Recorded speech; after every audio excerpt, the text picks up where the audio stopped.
Good morning, sir. Good morning. We saw protests across Nigeria yesterday, from Lagos to the rest of the southwest. We saw in Niger Delta, Edo, Rivers, Delta State. We saw in the north, but we didn't see or we didn't hear of any protests in the southeast, which is you call it Biafra land, which is Igbo land. Why do you think the southeast refused to be part of the protest yesterday in Nigeria? No, I don't want to accept that because if you say Southeast, Biafra land, no, we already talk about Biafra land is South, South, and Southeast. No matter how you look at it. But unfortunately, the eastern part of the land was not involved because of reserved ethnic sentiment, that's been championed by other major ethnic groups in Nigeria, like the Yorubas, and the consequences of the Yoruba elites, not making a statement in that regard, not saying anything, it means a lot of things. It means they will say childless means a lot of things. Anybody can interpret it in any way.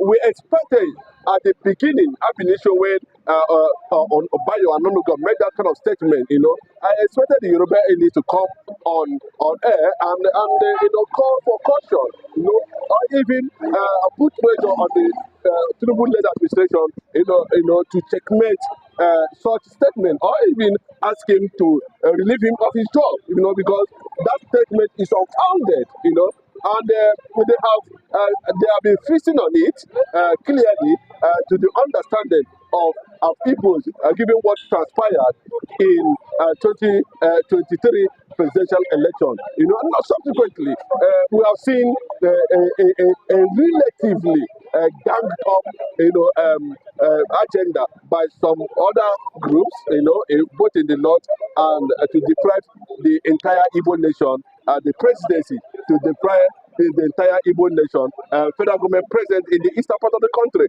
to continue in their seemingly marginalization of Igbos, like in the issue of the rail, destruction of Igbo property, the keeping of Nnamdi Kanu illegally. There are so many we cannot mention. We're talking about ministerial appointment, federal character.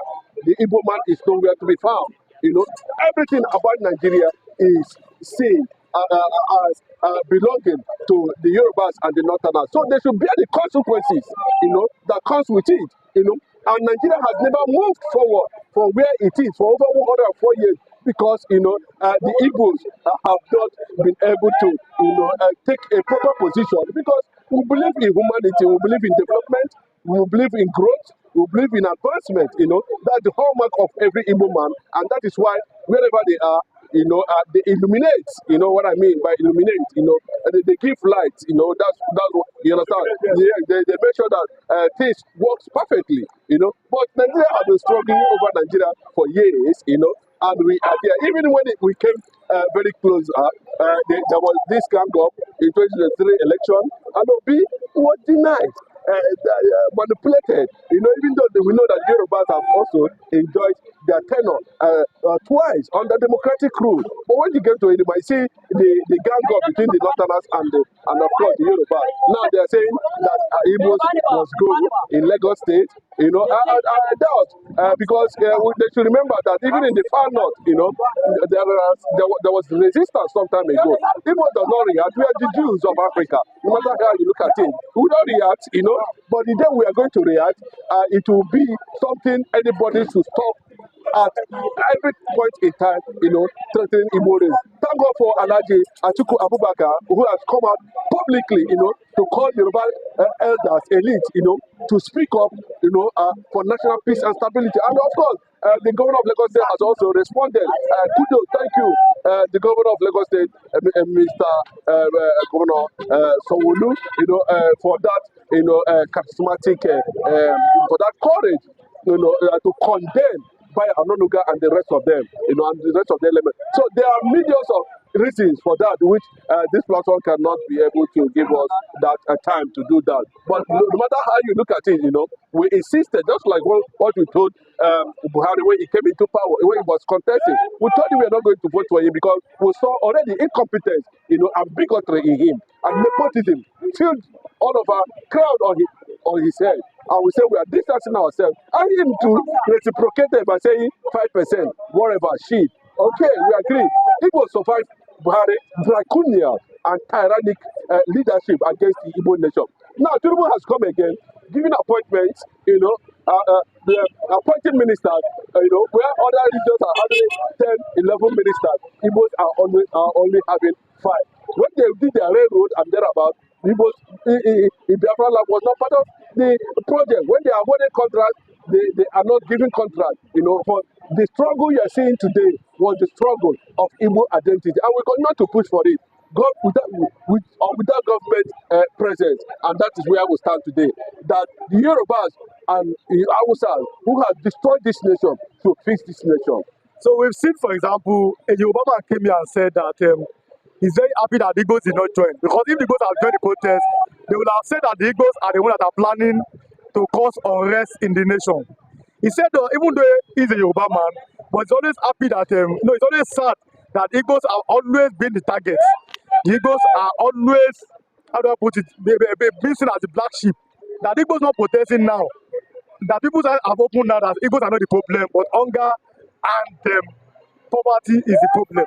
Finally, before I let you go, do you think that the Igbos are justified in not coming out to protest, even though they came, obviously they will come out in some part of the north and in southwest? But the Yoruba man said that why these Yoruba people that are in Igbo land or other people came out and nobody will have stopped them.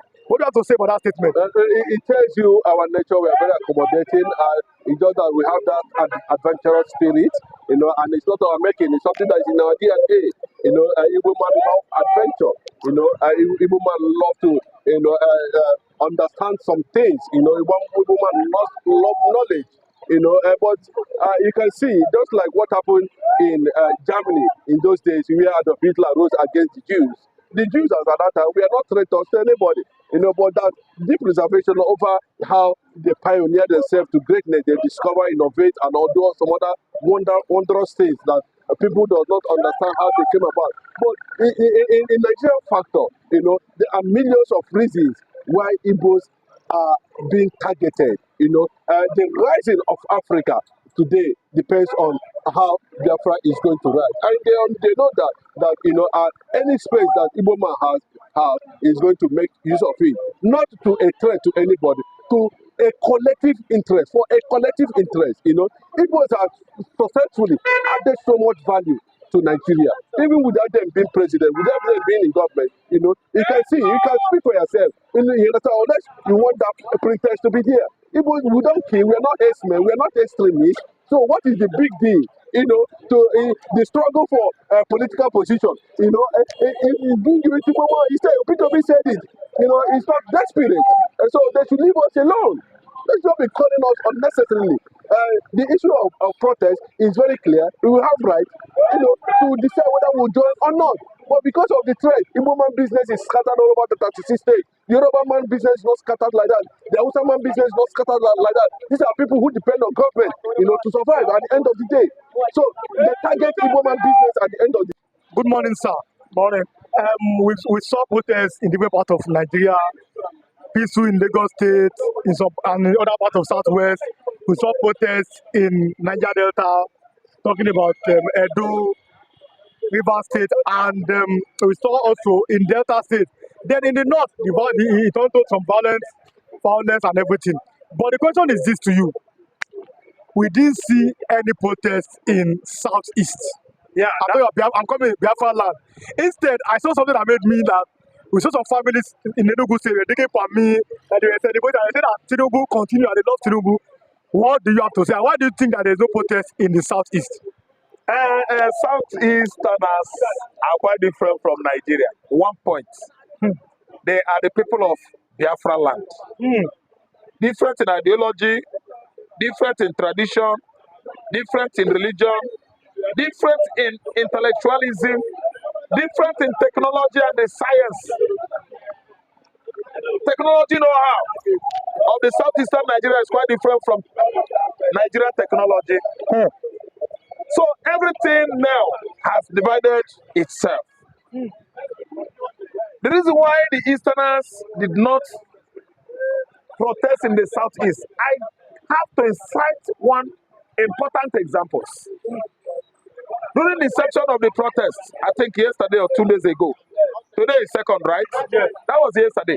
The Southeasterners are still in a very, very pensive mood over Nnamdi Kanu unnecessary, reckless, careless detention, incarceration. Okay. So they were observing, I think, 4 to 5 day sit at home.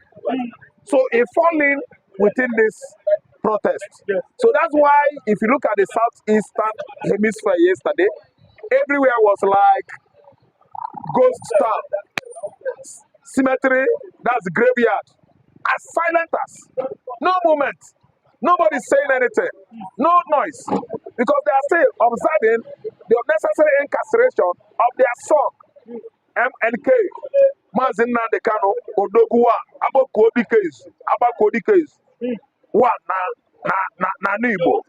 He is still incarcerated illegally, extrajudicially.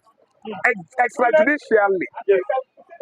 So that's why everybody were one corner in enclosure inside steam room, mostly protected restaurant or beer parlor, drinking their palm wine, beers, and dining together, merry with their kinsmen, friends, brothers and sisters. Yes. So the other part of Nigeria, we see bloody protests in Kano State. Yes. We see bloody protests Kaduna in Abuja.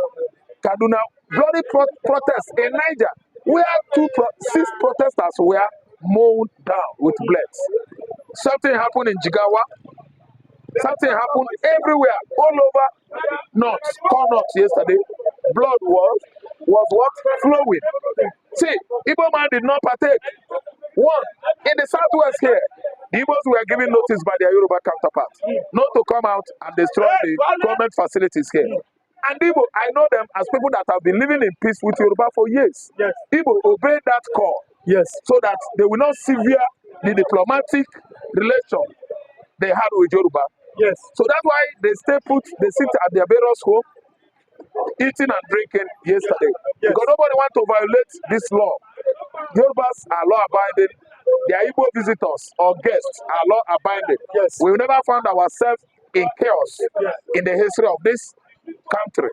Yes. So it is a call for peace by Yoruba, and Igbos adhere to it. I did not expect any Igbo man, unless press, members of the press, could go there and do what? Create content and sell it to the members of the world. No Igbo man should protest by carrying placard. Why? What are you protesting for? We've been living in peace with Yoruba. The Yoruba say we shouldn't protest. We should obey them. They are our host. So that's why we didn't take part yesterday. But the way I'm getting it wrong is that the Hausa protesters are being bloody. They are being destructive. They should have done it, in a stream manner. In stream manners. Yes. It shouldn't be violent. It shouldn't be very, very bloody. They should have gone far from sanguinary action that will culminated to bloodletting. And you could see now, police shot them, and those guys shot were gone. They are dead. I saw in Abuja, FCT, at FCT, where the protesters are climbing what? Traffic lights. Yes. Vandalizing. In Kano, that was in Kano, sir. Okay, Kano. Yes. Okay, my brother. The reason why Igbo sit back was that can even Igbo partake. After much of the protests in Kano, they will come out to say it's Igbo people. Yes. So that vandalism is not Igbo bound that was on top there. I monitor the camera well. They are the same people from that region. So Igbo was busy sitting down at home, which is another way of protesting injustice meted against Nnamdi Kanu. Yes. Anytime Nnamdi Kanu issues come, it is only the Igbos. We are the one shouldering it. Nobody is helping us. So Nigeria youth, you should take care of this protest. And my advice is that do it peacefully. Just stay one corner, march on the highways, don't vandalize, don't destroy government facilities, do it peacefully and amicably. Then direct to the secretariat, you should go and table your grievances. And government